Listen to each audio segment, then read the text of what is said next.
Et comment un ordre religieux est devenu plus puissant que des rois et disparaître du jour au lendemain? Générique.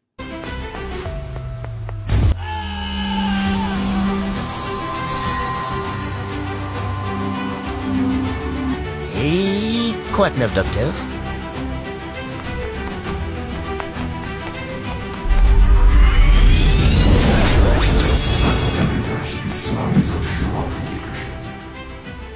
Je vous présente ma nouvelle vidéo qui sera culturelle et cultivante. Le sujet aujourd'hui sera... Les Templiers. Des moines devenus des guerriers. Riches, puissants et soudainement détruits. Mais derrière leur chute se cachent des mystères qui fascinent encore aujourd'hui. Trésors disparus, symboles cachés, et même une possible influence sur les sociétés modernes. Alors, qui étaient vraiment les Templiers ? Tout commence après la première croisade. En 1119, un petit groupe de chevaliers fonde un ordre à Jérusalem, les Templiers, officiellement appelés pauvres chevaliers du Christ. Ils vivent comme des moines, mais combattent comme des soldats, et prêtent serment de pauvreté, chasteté et obéissance. Leur mission, protéger les pèlerins en Terre Sainte.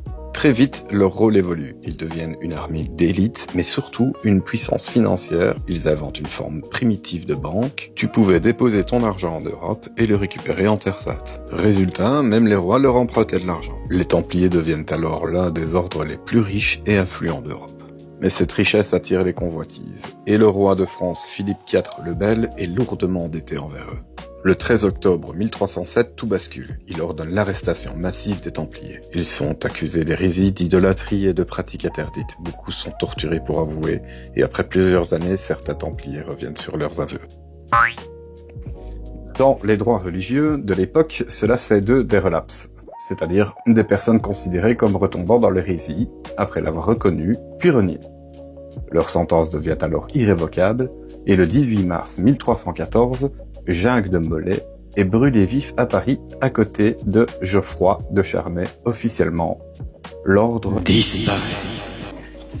Mais un détail intrigue encore aujourd'hui. Au moment de leur arrestation, leur immense richesse semble avoir disparu. Certains parlent d'un trésor caché. Or, reliques sacrées, voire objets mythiques. Et parmi eux, un nom revient souvent. Le Saint Graal. Selon les traditions chrétiennes, il s'agirait du calice utilisé lors du dernier repas du Christ. Mais avec le temps, cette relique devient aussi un objet central des légendes arthuriennes. Dans ces récits, le roi Arthur règne sur Camelot et brandit la célèbre épée d'Excalibur. Cette épée symbolise le pouvoir légitime et la destinée royale. Autour de lui gravitent les chevaliers de la table ronde, dont le célèbre Lancelot du Lac. Et c'est dans ces histoires que la quête du Graal devient une épreuve spirituelle, réservée aux chevaliers les plus purs. Avec leur code religieux, leur image chevaleresque et leur présence en Terre Sainte, les Templiers ont naturellement été associés à ces récits. Bon, on s'écarte du sujet principal et ce sera peut-être pour une prochaine vidéo. Et donc, historiquement parlant, aucune preuve ne relie réellement les Templiers au Graal. Alors, trésor réel ou simple légende?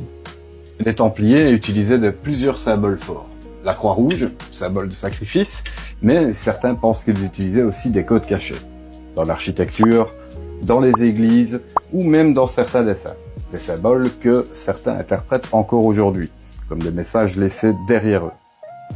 Et une théorie très populaire affirme que les Templiers auraient survécu et se transformant en société secrète. Et parmi elles, la fameuse franc-maçonnerie. Certains rituels et symboles semblent assez similaires, mais encore une fois, historiquement parlant, aucune preuve directe ne confirme ce lien. Donc on parle davantage d'influence que de continuité réelle. Le mystère du vendredi 13.